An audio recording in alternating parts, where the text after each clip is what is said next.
So welcome everybody back here at Veil of Sound. It's Sunday, it's Video Sunday over here as usual, and I'm very happy to have Christian Bonnesen on the show. Now, a lot of you will say, like, who's that? And I only give you 4 letters. LLNN. So, Christian, where are we catching you right now? I'm at home. I just came home from my work. Been sitting at meetings all day. Okay. So I'm pretty used to talking right now today. So that's yeah. So what do you do for a living? I work like it's like a living space for older people with autism. Okay. So, an old people's home, basically, right? No, just from like 30 up. Oh. So yeah. So but everyone has autism, so that's kind of how we yeah. So the whole autism spectrum, because I know that there is autism and there is autism. You know, there are lots of different spectrums. You have a whole.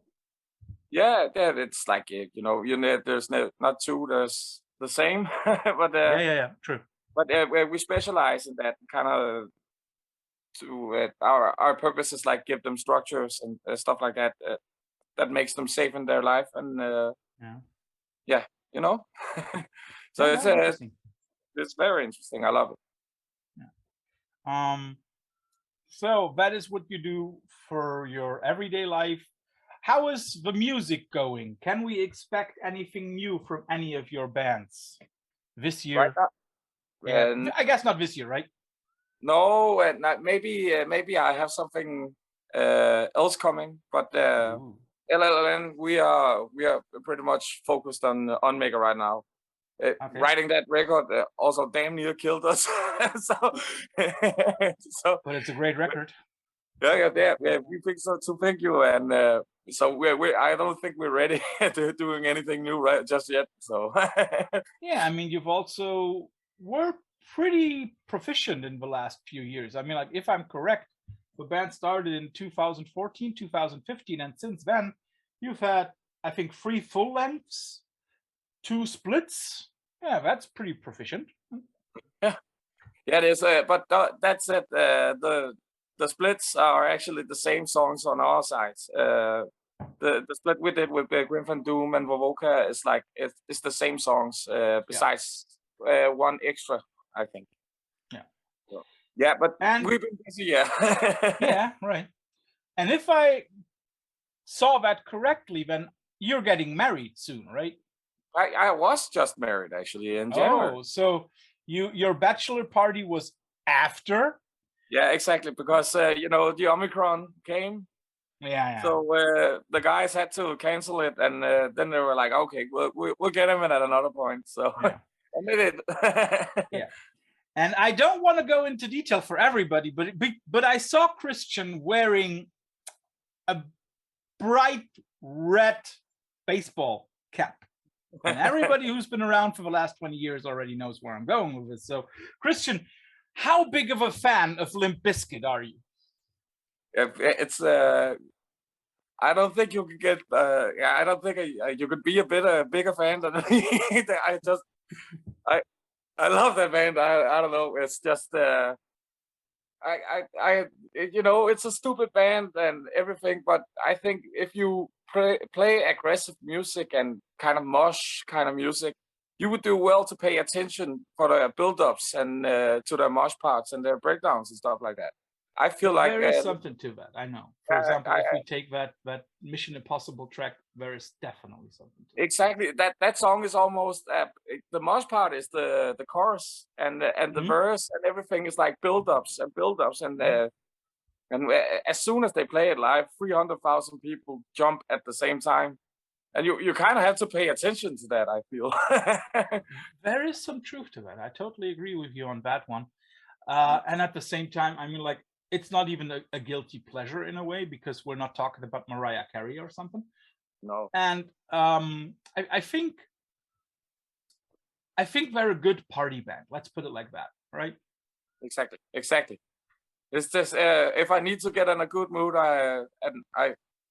if I'm Chocolate working Starfish out, always does it. Yeah, Limp Bizkit, yeah, break stuff, you know. That's just Yeah.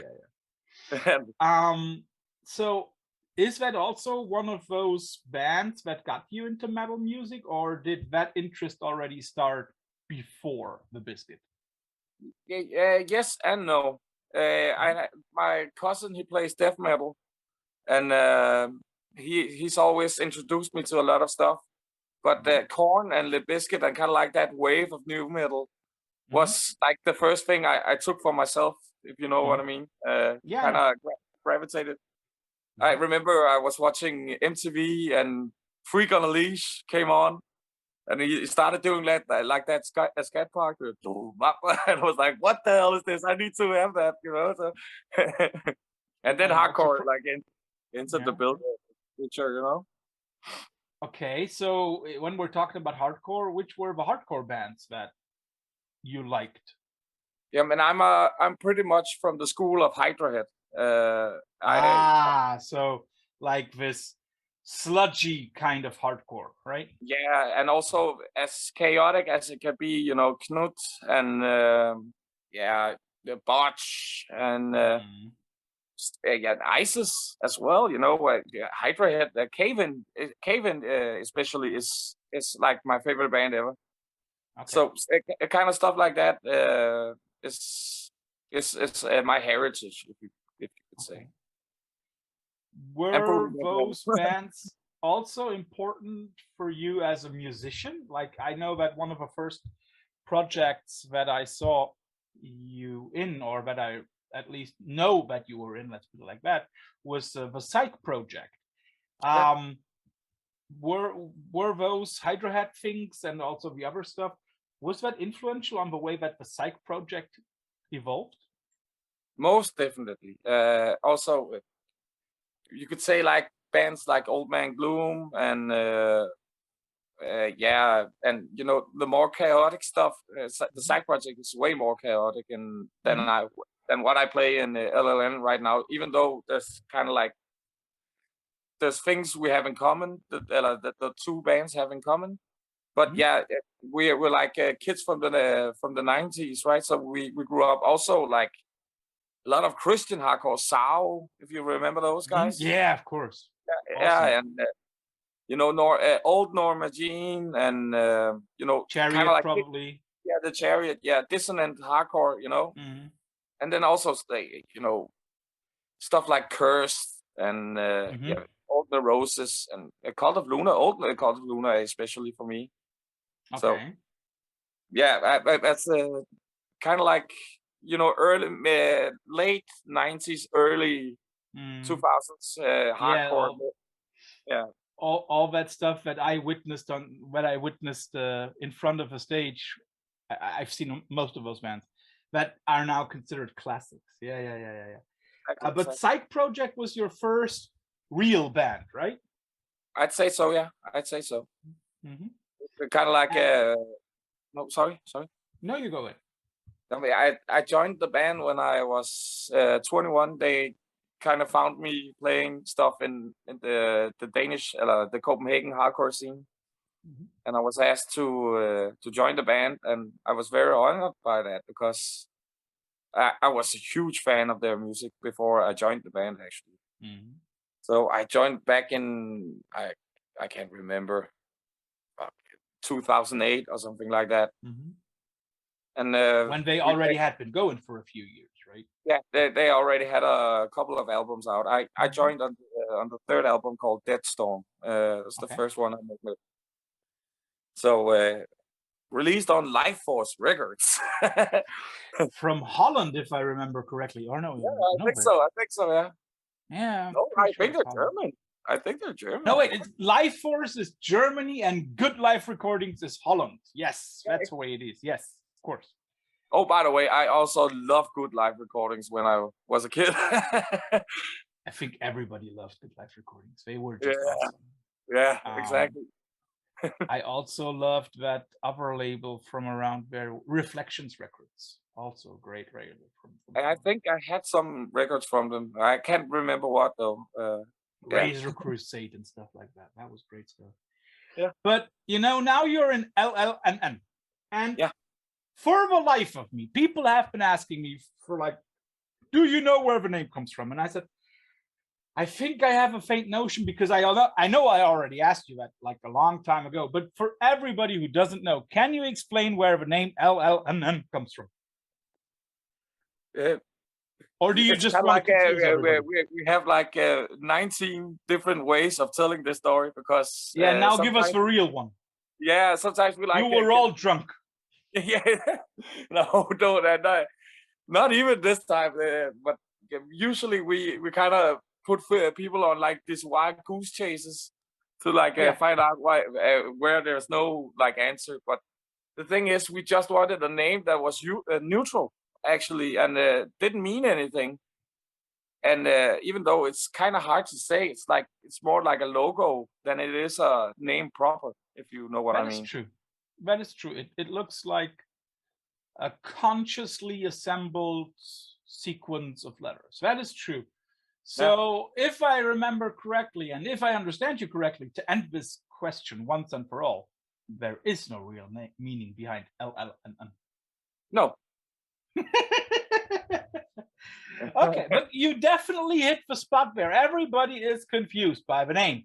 However, what nobody is confused about is that the records that you have been putting out are really, really great. And especially the last one. Even though, again, there you also confuse people because what the heck is an unmaker? It's like a thing that unmakes you. But actually, okay. So it's a killer. Yeah, it's inspired by a gun from Doom 64 called Unmaker. It's like this hell weapon that's just channeling hell energy. But I was thinking a lot about Doom that day when we decided on the title. Of course, I had to run it by the guys, and it was like, yeah, because the record is so abrasive and it is so brutal that we felt like it was a fitting title. Yeah. Is there any kind of bigger concept behind the record? Because we'll talk about the song titles in a moment, but that struck me, and it always strikes me about your band. But is there like a certain concept behind the whole record? You know, if you asked us individually, you'll get 4 different answers because we kind of every member of the band kind of like approached this record differently. As you know, but in some weird way, it always aligns with us guys. So it kind of it comes out very cohesive and stuff like that. My lyrics are usually like criticisms of capitalism and imperialism and stuff like that, and persons in power and the power structure. I'm very anti everything, pretty much. And I don't figure that you're anti everything because that would include misanthropy, and I think that you're not a misanthropist. I'm not at all. No, I know. But I know what you mean. Like that, there are certain structures and sequences and consequences that we have to face, although we have no influence on them. Exactly. I can see that. So would you like to be an unmaker of those structures that you are criticizing then? But the thing is, I don't have any better ideas, if you know what I mean. I just know how to be frustrated and yell about what I see as injustices. I don't see myself as someone who kind of I don't have any answers or anything. I'm just frustrated. You know, and I want to shine a light on it, but I don't feel like I'm the one for the job to like solve those things. You know, so you see yourself more as someone who makes people aware of those problems? Yeah, I certainly hope so. But that said, I'm trying to not be as on the nose about my subjects as I was on my earlier records, but it's still about the same things in kind of in different walks of life, you could say. Like the thing, the loss is very much me being young and frustrated about what's expected of me, or kind of like entering that rat race that is grown-up life, you could say. Yeah. And Unmaker is me being right in the middle of it, you could say. So the next thing is will probably then you be a little bit more in retrospective stuff.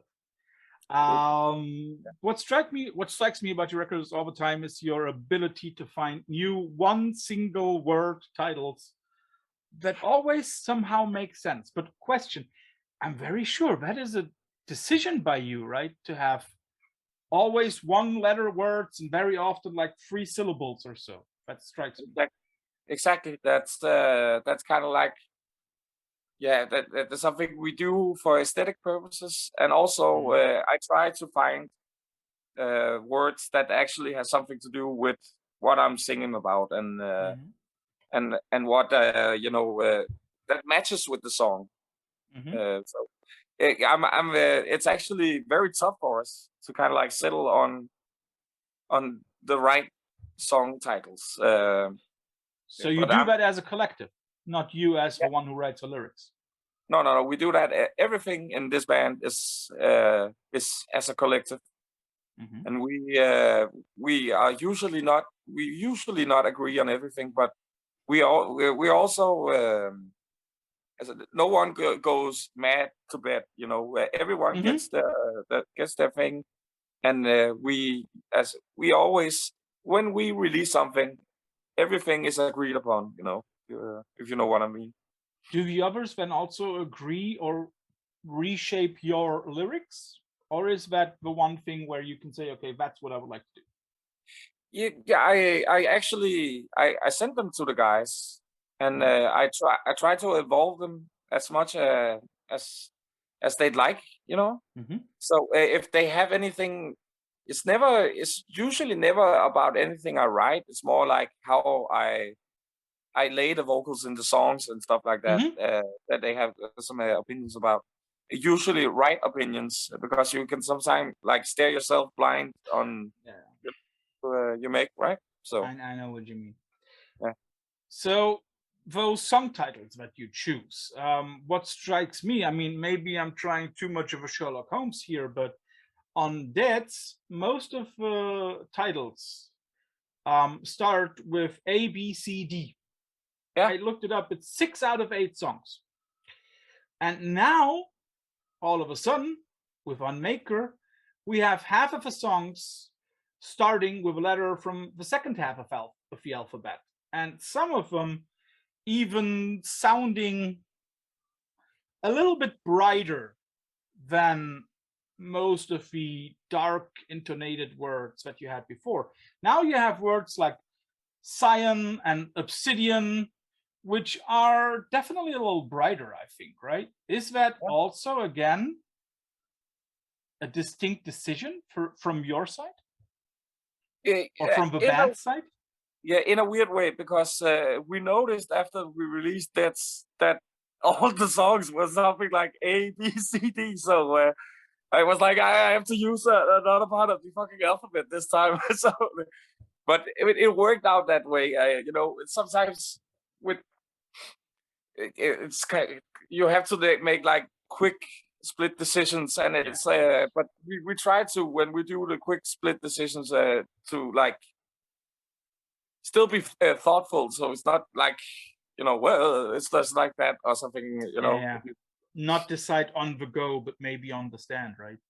Yeah, exactly. Okay, cool. But like those 2 songs, like Cyan and Obsidian, the sound of them is a little brighter, and also the cover of your record is, I mean, like, it's gold, fucking gold. It's not gray and a little darker than gray and a little lighter than black. It's gold. Is that like a coincidence? I mean, if you look at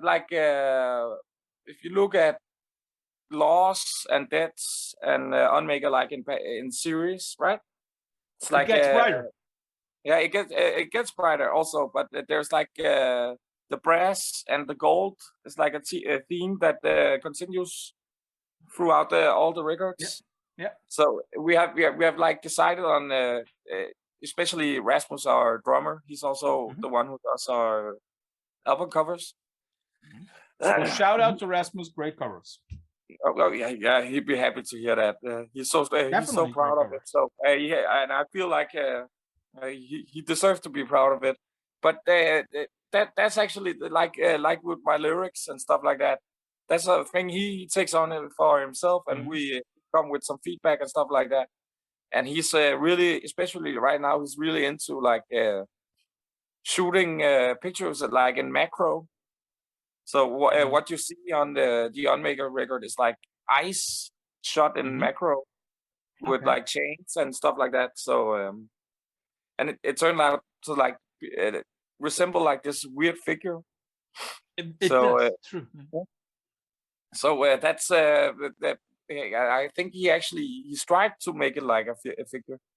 So yeah, that's and he calls that figure that thing the Unmaker. So so it's like kind of like our Eddie from you know Iron Man. Well, if you then have an Unmaker Force 1, please take me on the first flight. Would you believe this is like the third time today I've been talking about Iron Maiden? That's I mean, it could be worse. You know, you could be talking about, I don't know, Limp Bizkit for the third time. What I liked about the last record is that you also gave people like a little complimentary record with sonic fragments. Why did you, for example, I mean, you could have chosen anything else. You could have chosen a record just with a bass line or with a rhythm section or with the guitars, but you consciously chose to give us the electronics as a single release, so to say. Why the electronics? Well, because it's like, I'd have to say, if I should like split up our band, I feel like that's 50% of our band. And it's also like, you know, the synths and stuff like that is a very big part of LLNN, we feel.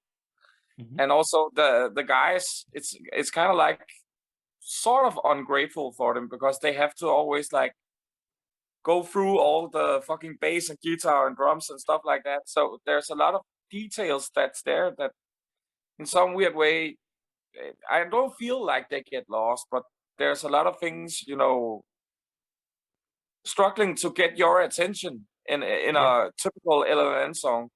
So the reason we did the sonic fragments and stuff like that was to kind of like shine a light on what those guys actually do in the band. So what struck me when I listened to it is that interestingly, I had pretty much the same feeling that I had when listening to those two versions, which tells me that they lay the groundwork, right, for your songs. No. Actually, it's the other way around. But everything is made together. So that's it. We always write the you know the instrumentation and stuff like that first, and we also as a Ketil, our synth player, he has his keyboards in the rehearsal space with us, and he makes melodies with us and stuff like that, and we write it together. But at some point after we recorded the record, they get all the sound files, and then they start really working on it. Okay. So so they're like, and we usually make them right after each other. So if we're in some sort of feeling and stuff like that, they complement each other and stuff. And I actually think for those guys, for Rasmus and Ketil that works on that stuff primarily, that's one of the best compliments you could ever give them. That actually sonic fragments gives you the same feeling as the record proper, you know. Yeah, I think that because, you know, when listening to sonic fragments, I had a feeling of recognizing, you know, there was like, okay, I feel something, but I felt at the same point in the song there because I noticed that, of course, subconsciously I had heard of fragments, but because of your huge wall of sound in front of them, it's exactly. sometimes a little hard to distinguish them, right? Yeah. When talking about your sound, I have to ask the following thing. Are you a big gear nerd yourself? Yeah, I am, but not like a lot of people. I kind of collect weird small stuff and weird guitar pedals. I'm very analog. I'm not very digital. Okay. I have a lot of guitars. I am a gear nerd, but I'm not in band. You know, I'm not down bad. You know. So yeah, but I don't know. After all, I've been playing more than half of my life, so you know, I like things and I seek out things, but I'm not kind of like the kind of guy who's always my song will sound better if I get this and this and this. Yeah. Okay. I know what you mean. Yeah. So, but what is more important for you yourself and for you as a band? The sound of a record or the songs, the songwriting? Songwriting. Bar none. But the sound is a big part of us. But I you could sound as great as everything, but you kind of need to have some good songs. I feel that's the starting point for me. When I'm thinking of LLNN's sound, I don't know why, but for some reason, I very often think about the shipping industry. Sometimes it sounds as if I'm on a ship in the middle of the ocean. Sometimes it sounds as if I'm in a submarine underneath the sea. Sometimes it sounds like being right in the middle of a shipyard where the ships are built. Is that a comparison you can live with, or do you say no, for us our sound is totally different? I can live with that actually, and that makes a lot of sense that you think that, because a lot of you know, ship work, shipyards and stuff like that, you hear like metal cracking and giving in, Yeah, exactly. and expanding and you know, subtracting and everything. And actually a lot of our electronic stuff is like made in a fucking workshop with irons, you know, stuff like that. So that makes a lot of sense. Yeah. So there is some kind of mechanical sound in there, right? So that's like also what you want to achieve. Exactly. That was actually a big part of Unmaker. For example, that is also for me like the big difference between LLNN and Psych Project. You know, this band is very mechanical up to a point. How difficult is it to achieve that?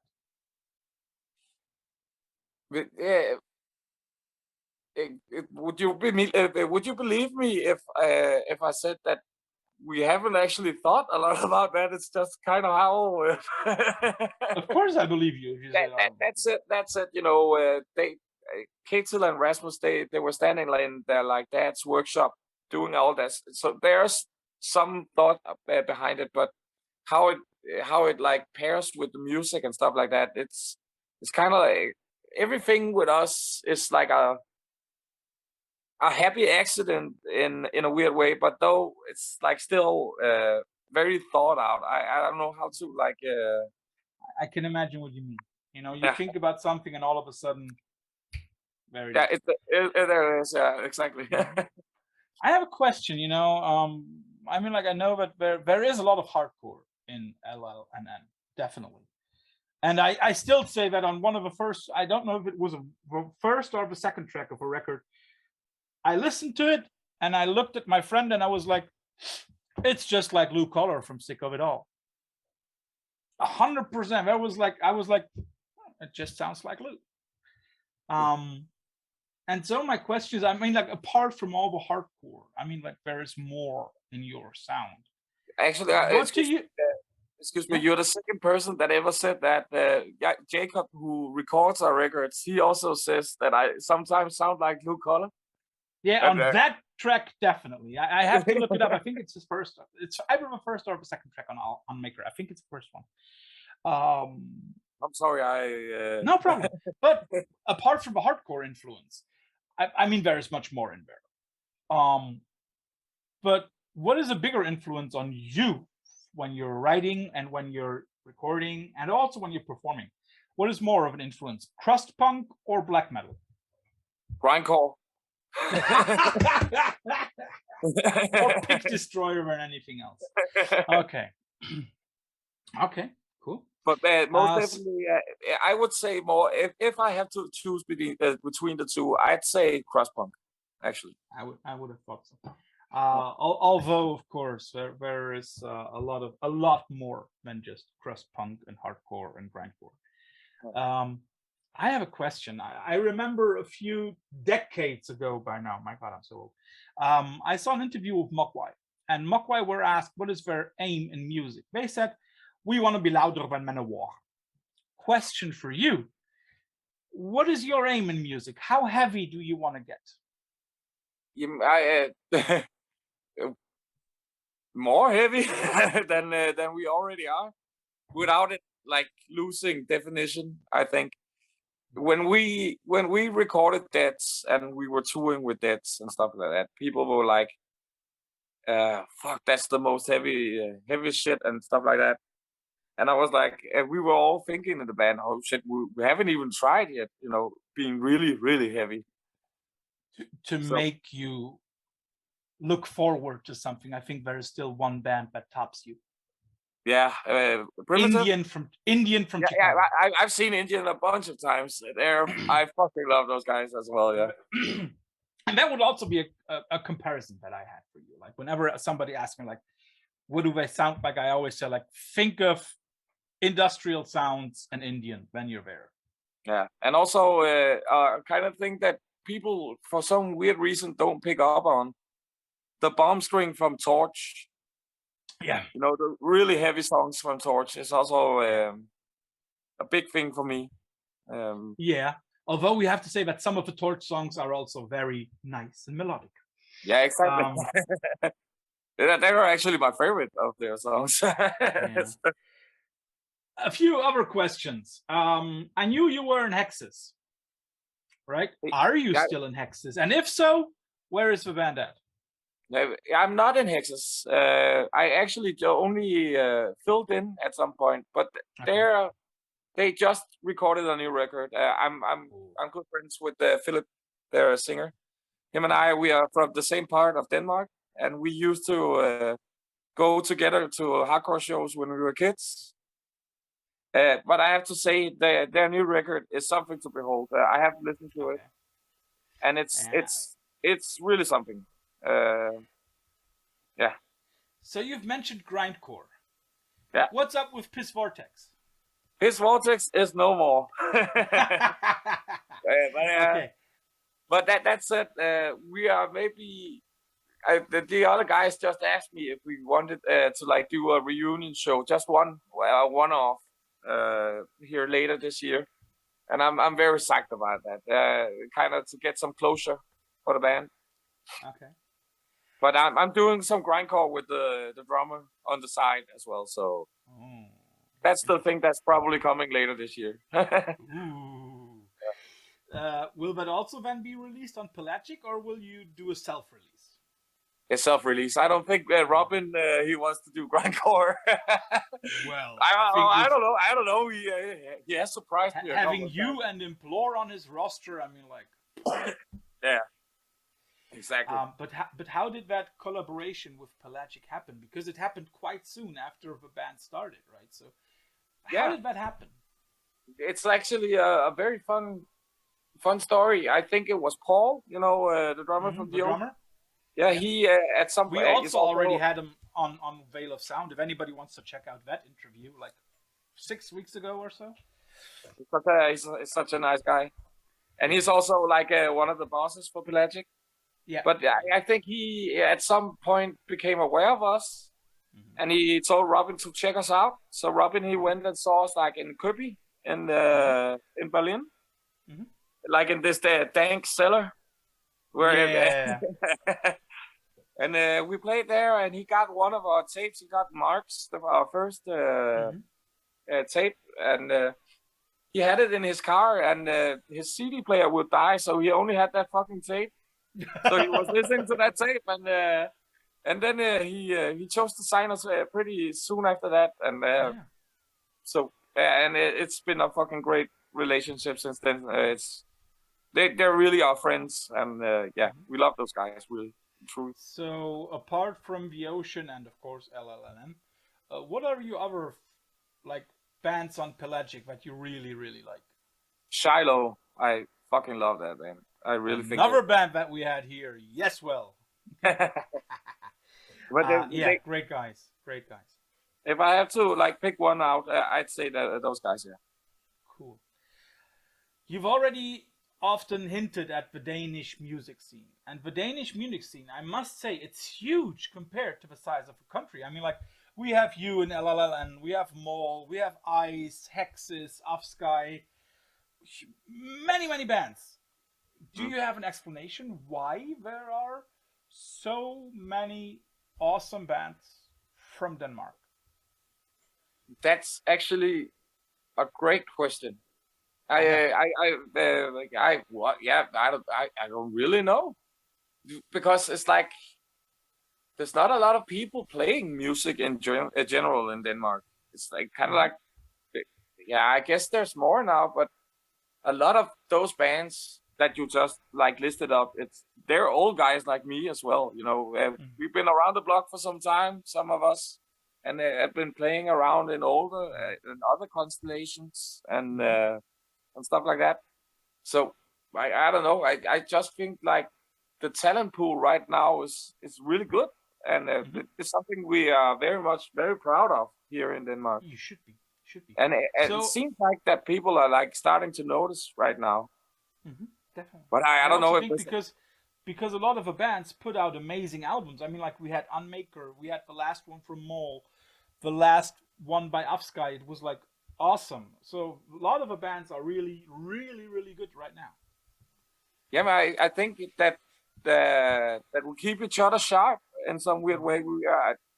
I feel like there's a good competition going right now, trying to be, I wouldn't say best, but try to one up one another.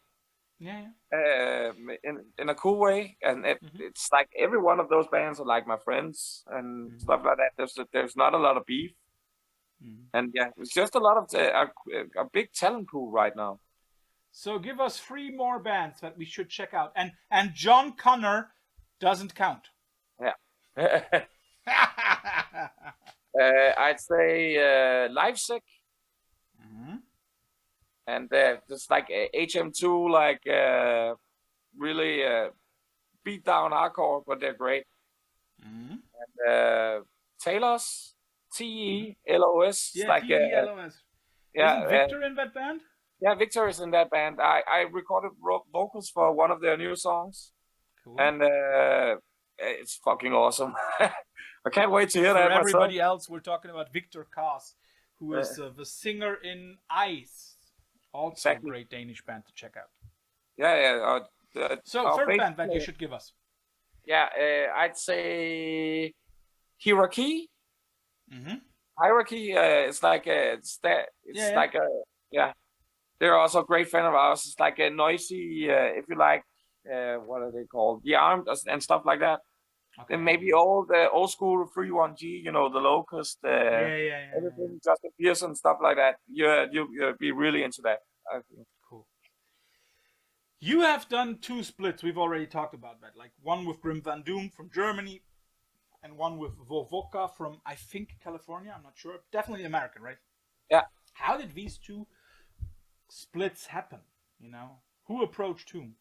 The first split was like we started having a conversation with Grim Van Doom. They were actually our great friends. We started playing a lot with those guys back in the day, and they were fans of the side project actually, and have seen us a bunch of times. So we knew them from back then, and then we just decided after we made that we made Marks to make it a split with Grim Van Doom. And Vovoka is also like it's the same concept with one more extra song. And that was kind of done for Pelagic to have it on their, in their catalog. Mm-hmm. So they also could release marks in some weird way. So, if you could choose a Danish band to do a split with, who would you choose? Oh, that's a great question. I mean, like, of course, he would love to do splits with all of the bands, but he has to choose one because I'm so mean. I'd say the last band I just noticed, I mentioned, Hierarchy. Yeah. Cool. I think that could be very interesting, actually. So, Hierarchy, if you hear this, we're ready. And one band outside of Denmark. Norna. Ooh, another great band, another interview that we've already had on our show. Yeah, Thomas is great, and the record is awesome. We just played with them at the release show in Oslo. Right, a few weeks ago, right? It went great. It was so awesome. So yeah, I think like Breach finally found a successor, definitely. Yeah. At the end of our interviews, we always have like a few quick-fire questions. I give you two alternatives, and you have to choose. Yes. Roskilde or Roadburn? Roadburn. Stockholm or Oslo? Oslo. Iceland or Greenland? Oh, that one is tough. I know. I love Iceland. We played there a lot with the side project. I have a lot of kinship, but I've never been to Greenland. I'd fucking love to go there someday. So I had to say Greenland. Okay. Joy Division or Nine Inch Nails? Joy Division. David Lynch or David Cronenberg? Cronenberg. All day. Beer or wine? Beer. Ministry or Sepultura? Oh, that's a tough one. I have two more. Okay, Sepultura. For your vacation, the sea or the mountains? The sea. And the last one, I think that's an easy one. Indian or Celeste? Indian. Okay. Christian, thanks for being on the show. Thanks for spending roughly 45 minutes with us. I hope everybody enjoyed it. If you haven't heard Unmaker yet, do so, but be aware it will be the heaviest thing that you will hear this year. If you hear anything heavier than that, then please go to your psychiatrist and tell him that you have a problem. Christian, thanks for being on the show. Thanks for having me, Torsten. Thank you.